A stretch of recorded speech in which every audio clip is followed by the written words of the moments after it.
We welcome among us this evening Ronald Leopold. Ronald Leopold was born in the Netherlands, in the city of Groningen. He has a bachelor degree in history from the University of Groningen and did his PhD in Hungary at the University of Budapest. For many years, Mr. Leopold was responsible for a very important yet also delicate governmental agency in the Netherlands, the pension fund that guarantees compensations for war victims, which, in the case of the Netherlands, mainly means victims of the Second World War.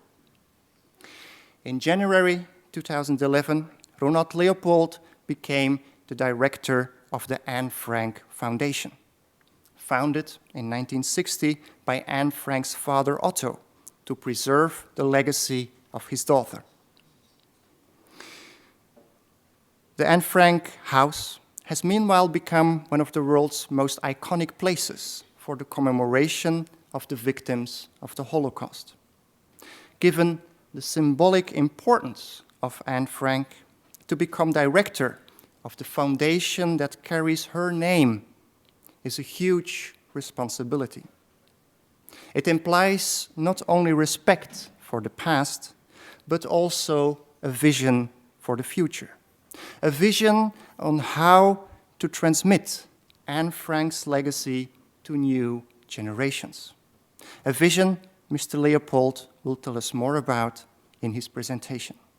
Please join me in welcoming Ronald Leopold.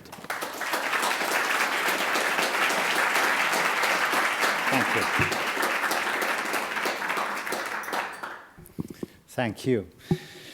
Distinguished guests, ladies and gentlemen, please let me begin by offering my congratulations to Professor Jeroen Dewulf and to all those who have been involved in the Dutch Studies program with the designated emphasis in Dutch Studies for graduate students. It's a wonderful and well-earned achievement, as is further confirmed by the growing interest in this program of study. National pride is perhaps not the most highly evolved element of the Dutch national character, except, of course, when it comes to soccer. But when you look at the huge amount of work that has been carried out by the current and former staff of the Dutch Studies program, a feeling of pride emerges nonetheless. I experience it as a great honor to have been asked to mark the inauguration of this designation with a speech, and to speak at this prestigious university, which had an almost mythic status for us as students in the Netherlands in the 70s, and in this beautiful library, is a very special experience to me. What I would like to talk about today is Anne Frank as a source of inspiration for millions of people all over the world. You will not have failed to notice in the title of my discourse the reference to Nathan Englander's book, What We Talk About When We Talk About Anne Frank, which was published last year. The eponymous story concerns the visit of an Orthodox Jewish couple who have emigrated from America to Israel to their friends in Florida, who are also Jewish but Reformed. During their visit, they play the Anne Frank game. Game is actually not the right word. Because this concerns the serious question of who might give them shelter in the event of a second Holocaust. As the host puts it, and I quote, "No, it's not a game. It's just what we talk about when we talk about Anne Frank," unquote. It's a story without a happy ending, because it turns out that the marital bond between the Orthodox couple cannot withstand the pressure of the Anne Frank non-game. The wife, Shoshana, is apparently unconvinced that her husband, in the role of Gentile, would agree to hide her. The story by Nathan Englander is a vivid illustration of a contemporary meaning of the diary, and in a wider sense of the life story of Anne Frank. In this case, this meaning arises from a simulated repetition of the history of which the life of Anne Frank formed a part. It is the familiar question which acquired real existential meaning for many Jews after the Holocaust. Into whose hands could I entrust my life and my fate if it were to happen again? At the same time, the simulation takes place in an environment that represents no threat whatsoever. Englander makes that immediately clear at the outset of the story in the words of the Israeli friend, and I quote, "If we had what you have down here in South Florida, we'd have no troubles at all," unquote. Anne Frank as a source of inspiration amid the freedom from care of South Florida, what exactly is that all about? This question arises in a more general sense when we examine the many ways in which the diary and the life story of Anne Frank have inspired people all over the world. The question is also relevant to the meaning of a visit to the Anne Frank house in Amsterdam. We receive over 1.1 million visitors every year, and 85% of them come from outside of the Netherlands, from all countries of the world. But how do people from, for instance, Sao Paulo, Brazil, or the Bay Area, make a connection with what they encounter there? What meaning do they attach to the emptiness of the hiding place and to the quotations from the diary that guide visitors on their journey through the house? What led a girl to write earlier this year as a comment on the article on Anne Frank in the Encyclopedia of Jewish Women, and I quote, "Anne Frank is the only inspiration I have to live," unquote. Today, I would like to explore the question of the meaning of Anne Frank as a source of moral inspiration further. I will do so with reference to a number of examples that sketch out an image of the various perspectives that are adopted in this regard. I will then go on to indicate the perspective that is dominant for the Anne Frank house. And in doing so, I hope to make it clear that no unequivocal answer can be given to the question of the moral relevance of Anne Frank for today's world, but that it is important to remain within certain boundaries. So let me take you on a journey through time and through the world.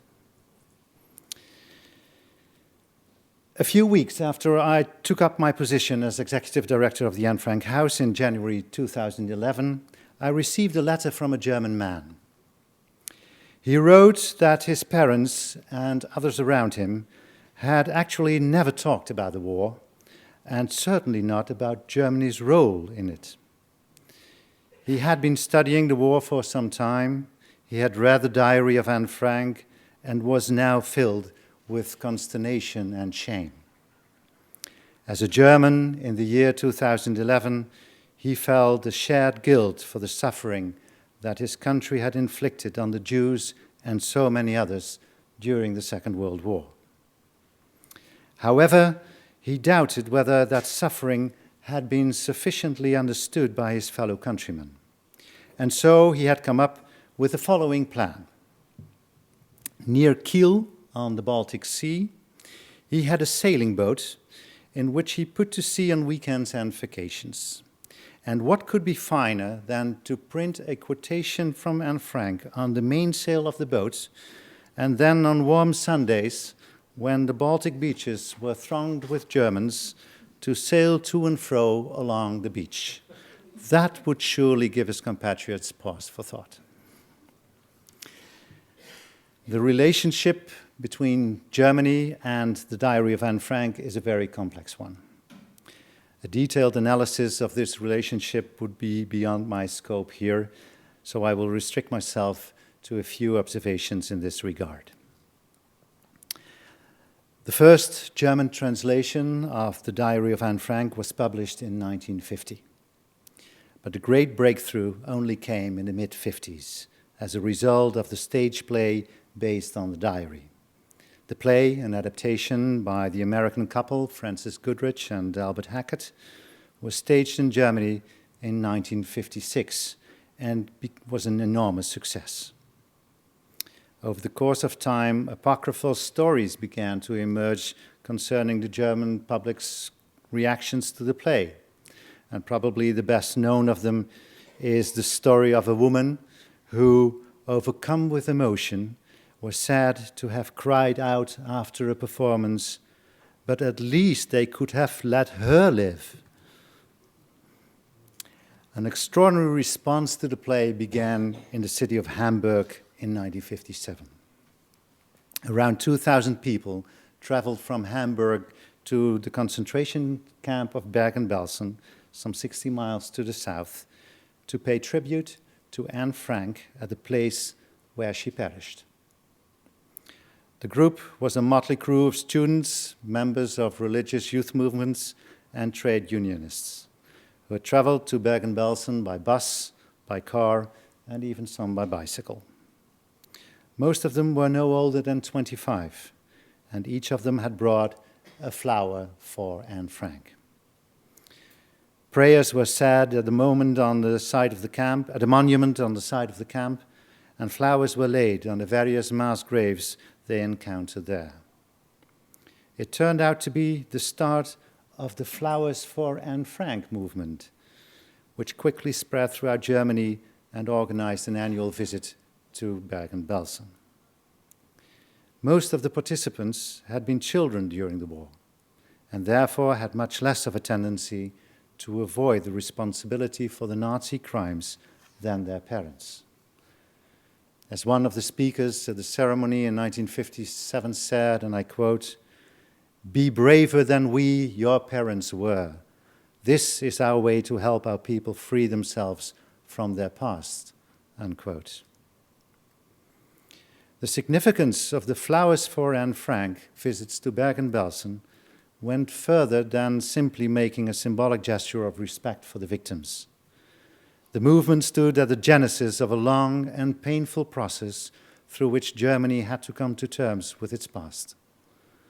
For this to come about, it was essential to confront the extent and the context of the crimes committed by the Nazis. In the mid-50s, there arose a new generation of young Germans with new moral imperatives, and the introduction of Anne Frank into German public cultural life coincided with these moral imperatives. The Flowers for Anne in Bergen-Belsen heralded this new generation. I take you further on our journey, and we go Asia. You might find it surprising, but one of the countries where the Diary of Anne Frank enjoys enormous popularity is North Korea. The diary was published there in 2003, officially in an edition of 3,000 copies. We do not have any truly reliable figures, but it is estimated that tens of thousands of copies of the book are in circulation. You should not suppose that this involves an underground action by a secret resistance movement, because as far as we know, no such thing exists in North Korea. No, it is state-sponsored literature, which is also taught in North Korean schools. Following the publication of the book in 2003, a 13-year-old North Korean pupil school student said, and I quote, "Anne Frank longed for world peace, but her dream will never come true as long as the warmonger Bush lives. Bush is just as bad as Hitler, and because of him, we will always live in fear," unquote. The North Korean Secretary of State for Education at the time, Cho Ho-yeon, went a step further. I quote, "The diary is very popular among young people because the content of the book is very good. The book is against war and for peace and happiness. That is exactly what our people want and what all of humanity wants. In our country, because of the aggressive posture of the United States, we live in a daily atmosphere of war. That is why this theme appeals to our young people," unquote. A brutal dictatorship, which is known to operate concentration camps, designated as re-education camps, embracing the work of a young Jewish girl who was forced into hiding for over 2 years and finally perished in a concentration camp. Not quite the same as flowers from Hamburg or a sailing boat on the Baltic Sea. Even more than in North Korea, the diary is an enormous success in Japan, where millions of copies of the book have been sold. But unlike in Germany, the diary has played hardly any role in coming to terms with the past. Perhaps that has to do with the fact that although Japan was indeed a perpetrator country, it had not had any direct involvement in the Holocaust. It is also undoubtedly connected with the way Japan has dealt with its own role in the Second World War. Unfortunately, a moral confrontation with that role has only come about at a very late stage and to a very limited degree. In Japan, just as in North Korea, the diary mainly has a place in the peace culture, which is also encouraged by the government. Peace, peace, peace, wrote a Japanese visitor in our visitor's book at the Anne Frank House. Holocaust organizations in Japan present themselves as peace education centers, just as the great Hiroshima Museum is officially known as the Hiroshima Peace Memorial Museum. Ian Burema, leading authority on Japan and Japanese culture, and also a speaker here at Berkeley's Dutch Studies program some years ago, was an outspoken critic of this Japanese expropriation of Anne Frank. In 1995, Burema wrote, and I quote, "Anne Frank is a symbol of holy innocence.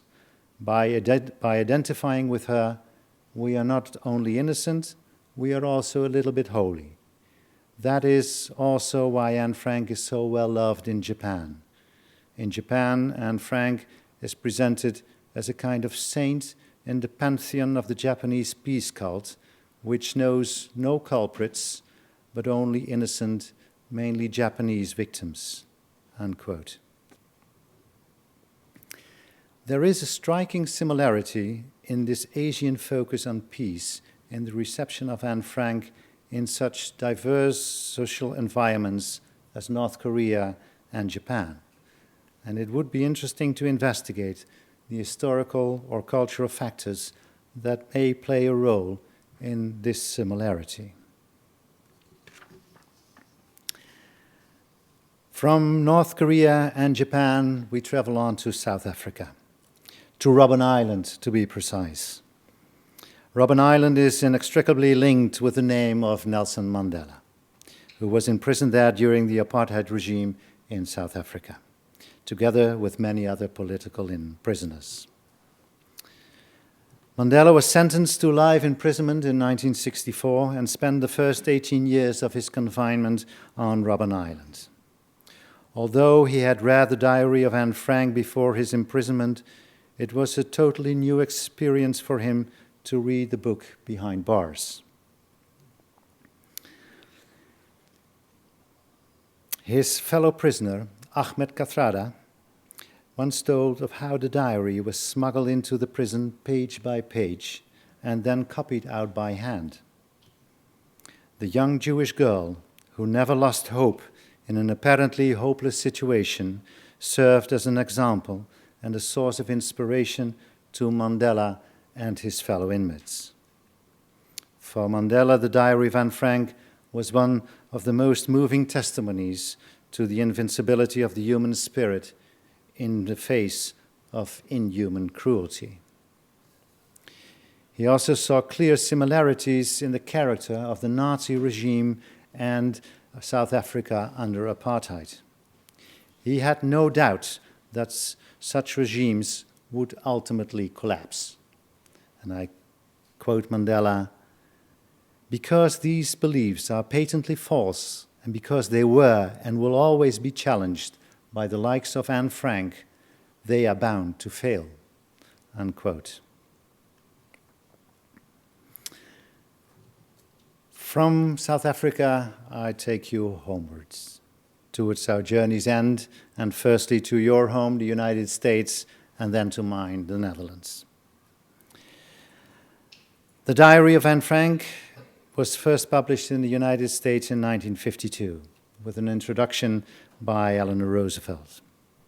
Her name was connected with the reception of Jewish refugees from Europe, and later with the Universal Declaration of Human Rights, which had been formulated by a commission under her leadership.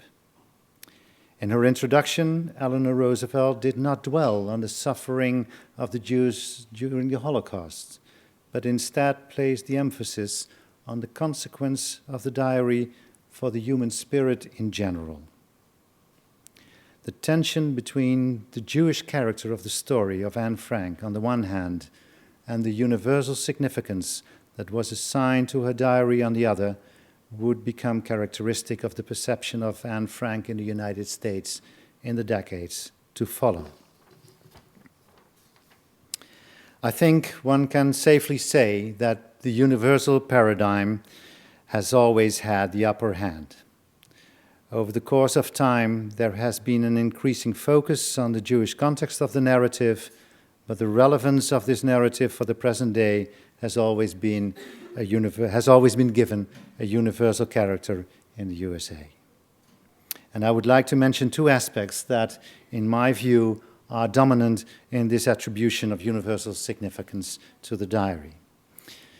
Firstly, themes of self-realization and coming of age have always played a key role in the diary of Anne Frank as a source of inspiration.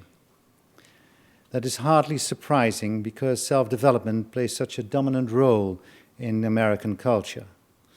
Far more than in Europe, a major element in the upbringing of young people is to learn to take your fate into your own hands, even if, or precisely because, you are faced with obstacles or are growing up in a disadvantaged situation. Many of the responses of American young people to the diary are connected with this aspect. They identify with Anne, who never gave up her dreams despite all she had to endure in the time she was forced into hiding. In this spirit, the Diary of Anne Frank is currently used here in the United States in educational initiatives against bullying, even though this is not condoned by some representatives of the world of Holocaust education. It is, after all, quite a leap from the persecution of the Jews and the Holocaust to bullying at school or on the internet. Anne Frank was not bullied, she was persecuted. Her school days were idyllic before she was forced to break off her education when Nazi persecution reached the door of the Frank family. But the proponents of this approach point to the parallel mechanism of human behavior. They view the stigmatization and exclusion of children in the school environment as an expression of these mechanisms, and therefore see the life story of Anne Frank as an effective tool for contending with bullying. The second aspect I would like to mention is the message of hope and optimism, which is anchored in the celebrated words from the diary in which Anne says that in spite of everything, she still believes that people are really good at heart.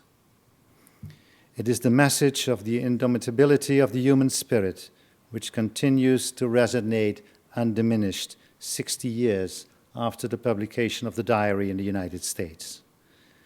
It is this message that Eleanor Roosevelt identified as the essence of the book. It is the message that it is worthwhile to fight against the dark forces of evil in order to liberate the good person inside from the chains of evil, so that he or she can thrive in freedom. In the United States, the paradigm of individual and societal redemption has always prevailed over the Jewish experience of the diary. There was little place for a Jewish contemplation of persecution and murder, for a solemn remembrance and commemoration of Jewish suffering, which was much more strongly associated with a European narrative than an American one. I think it is also precisely this tension between the universal experience and the Jewish experience that gives the story by Nathan Englander its literary power. He places the quintessence of the Jewish experience, namely the existential question, in a setting where, as it were, the redemption has already taken place, sunny South Florida. Finally, we come to my homeland, to Holland. There, the diary of Anne Frank is inseparably connected with the history of the Anne Frank Foundation, or the Anne Frank House, as we call it abroad. The organization was founded in 1957 with the close involvement of Otto Frank, who had lived in Switzerland since 1952 with his second wife, Fritzi Geiringer.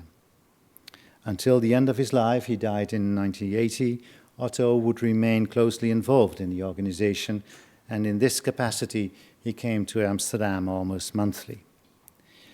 The primary aim of the organization was, and I quote from the bylaws, the restoration and, if necessary, the reconstruction of the building at Prinsengracht 263, good for your Dutch pronunciation, Prinsengracht, in Amsterdam, and in particular, the preservation of the rear annex associated with it, as well as the dissemination of the ideals bequeathed to the world in the diary of Anne Frank, unquote.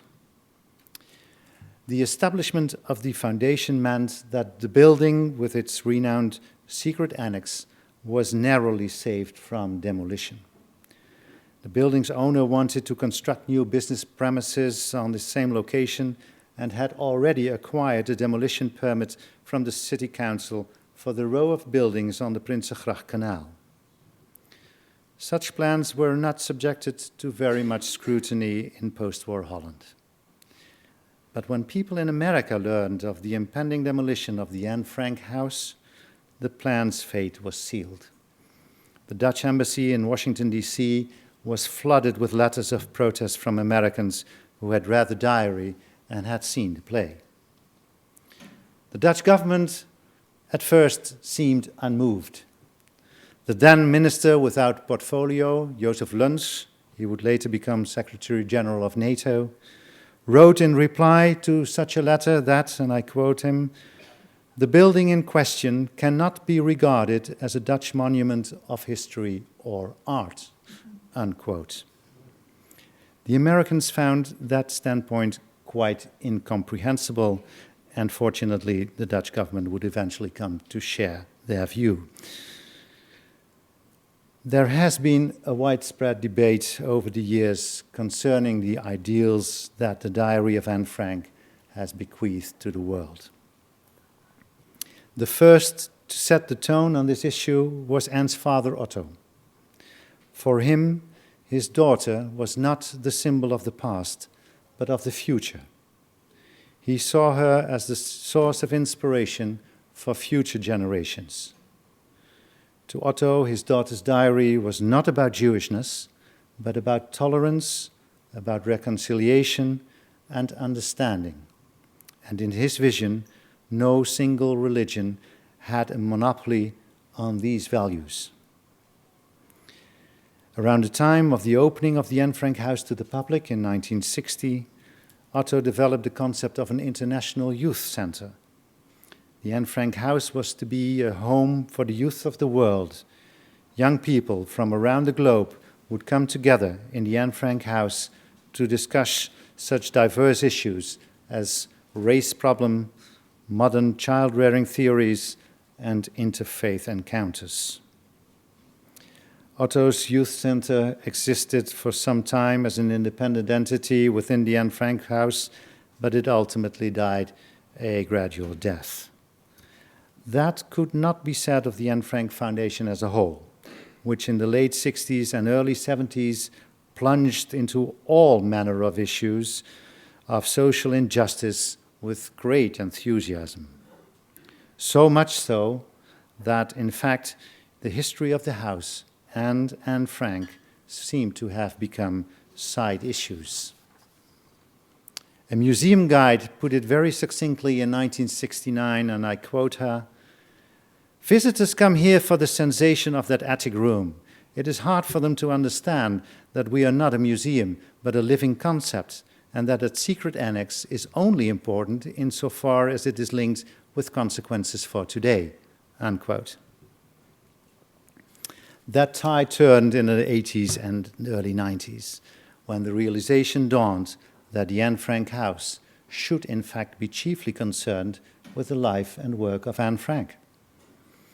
That was the source from which other activities should be developed. This led to the profile of the organization that, in broad terms, remains in place to this day. And in essence, this profile consists of three elements: a professional museum, which is equipped to receive a huge flow of visitors, a professional curatorship, in which the stewardship and preservation of the house and the original diary papers are the key concern, along with the stewardship and preservation of thousands of other documents, artifacts, and visual materials. And finally, an explicit decision to operate as an educational organization rather than a pressure group. What vision of the Anne Frank phenomenon is connected with this profile today? What compass does the Anne Frank House employ in the dissemination of the ideals bequeathed to the world in the diary of Anne Frank? I would like to answer these questions along a number of different lines. Firstly, we see it as vitally important to present an authentic, historically accurate, and reliable image of the life and work of Anne Frank in the context of the Second World War and the Holocaust, and of course with a particular focus on the history of the period in hiding that took place in the secret annex between July 6, 1942 and August 4, 1944.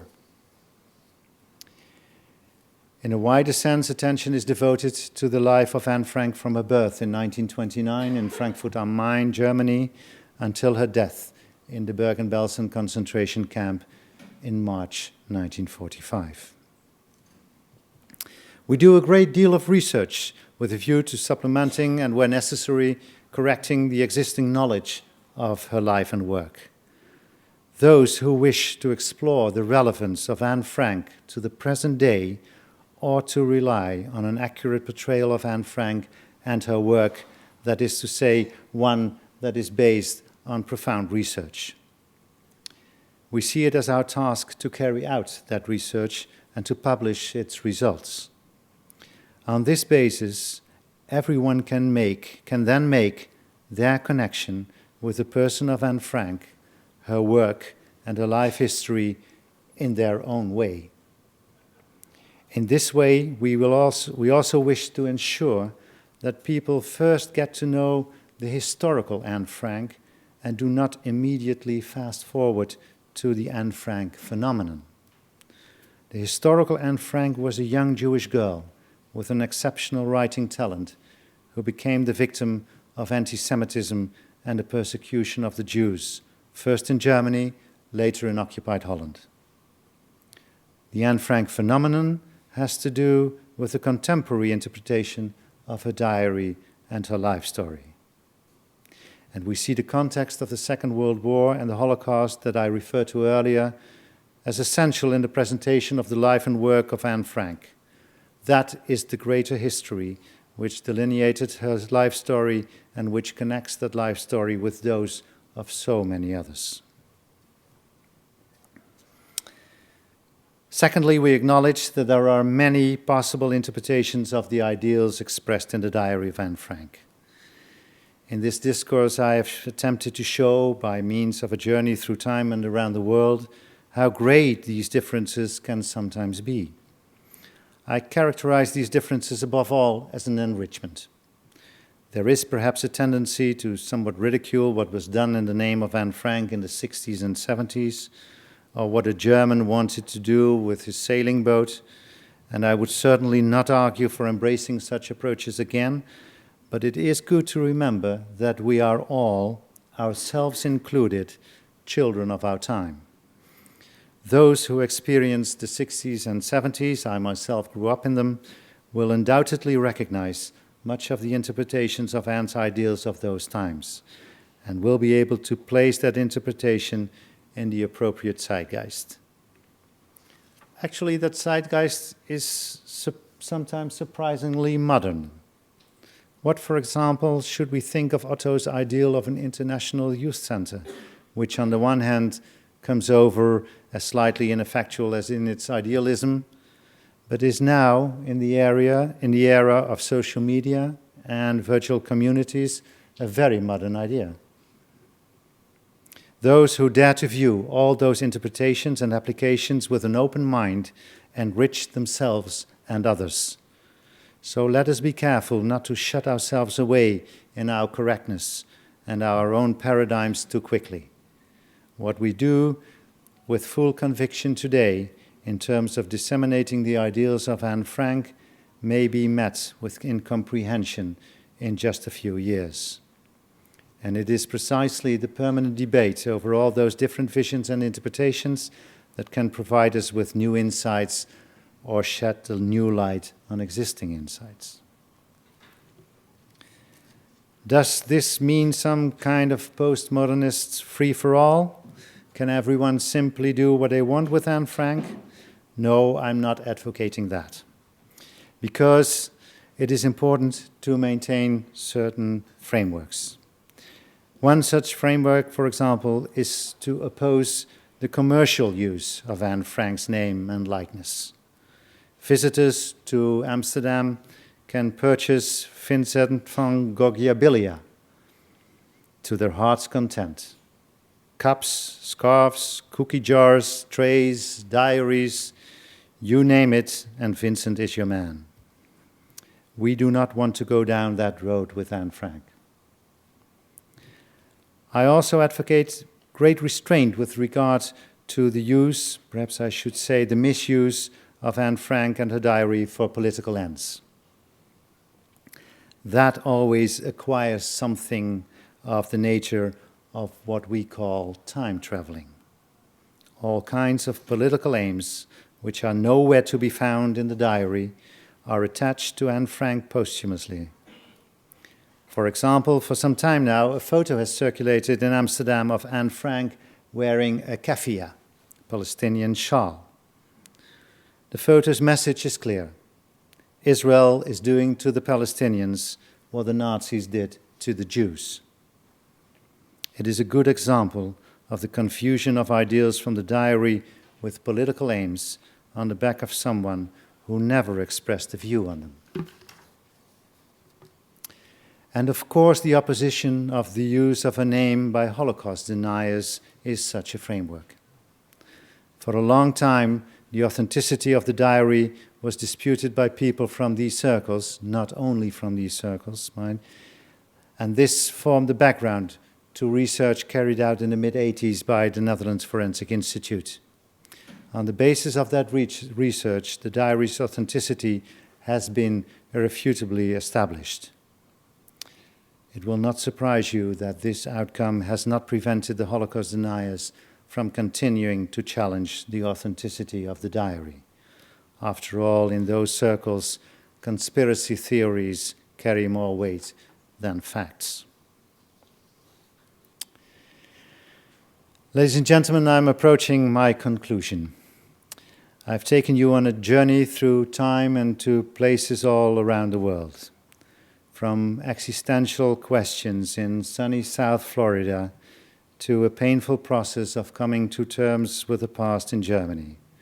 From the peace culture in Asia to the spirit of resistance in South Africa. Anne Frank was and is there always and everywhere. Millions of people worldwide are inspired by her and by her diary. That is an observation which is as extraordinary as it is moving when you think of that little girl who was shut away for 2 years in the secret annex and who would ultimately die all alone in the Bergen-Belsen concentration camp just a few weeks before its liberation. it is essential to keep the remembrance of her fate in mind in everything that is done in her name. The reflection begins there, in that pitch-black history, which is a Jewish history. But it is also a tribute to Anne Frank and to the richness and multiple layers of meaning of a diary that we do not too readily restrain our inspiration. Because, unlike a real compass, a moral compass does not always point north. Thank you.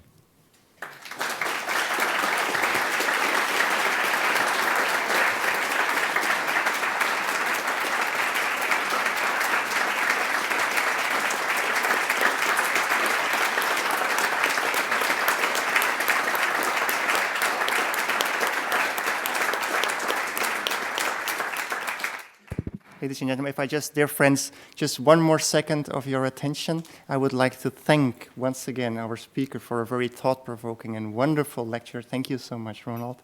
I would also like to thank you for joining us this evening, for celebrating with us the designated emphasis, for your interest in the talk, for your support to the Dutch Studies program. And I would like to invite you all to join us for the reception, have a glass of wine with us, celebrate the designated emphasis, and get to know Mr. Leopold personally. Please join us for the reception offered by the Netherlands America University League. Thank you so much.